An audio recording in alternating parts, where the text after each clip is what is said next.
The National Football League passed a resolution in March 2022 for its linemen, linebackers, and tight ends to wear certain protective headgear during practices. The league's decision, along with more than 200 colleges now wearing guardian caps, put this innovation into national spotlight as one solution that could protect players from concussions. J.C. Latham is just one of the University of Alabama's football players who started wearing the guardian caps during practices in 2021. Latham says it's been an adjustment. It's just something you gotta get used to. It's a little different because in high school I didn't wear it, so coming to college, especially in a different environment, high intensity, just having that on your head is a little different. But at the end of the day, it's there for your protection. The guardian caps created in 2010 set out to reduce the force of impact upon collision. Now, over 2,000 high schools nationwide are also wearing the protective gear. Not everyone knows how the material works to protect the head. It does help us a lot, especially with head-to-head hits and contacts. I know there's been several instances, even going into the last game, where I got hit in my head numerous times, and I think the protection right there just allows me to be able just to sustain the blow and not take the full impact as if it wasn't there.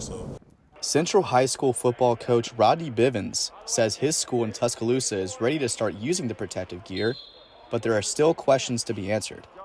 I think it's one of those type of things where you have to allocate funding and budgets towards additional equipment and new technology, and that is something that we have at the top of our list right now, which we're actively raising funds for player safety to be able to eventually purchase guardian caps for all student athletes that participate in the football program at Central High School.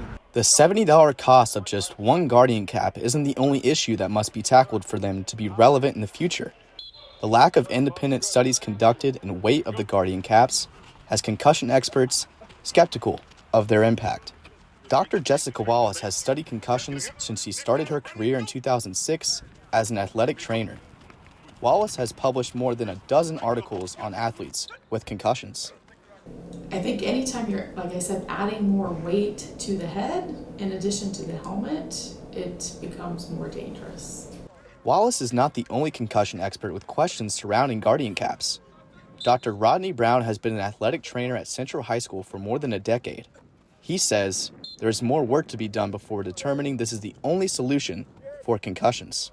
I believe that whatever equipment purchases you make, especially on a high school budget, you need to have the research to back that purchase and know that you're getting something that's going to be effective.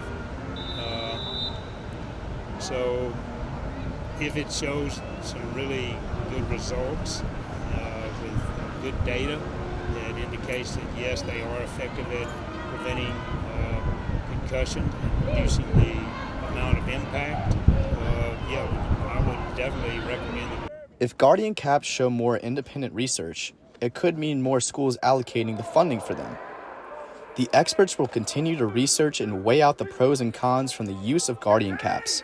In the meantime, the college football players like J.C. Latham, NFL players, and high school students who wear their protective gear will continue to provide the data.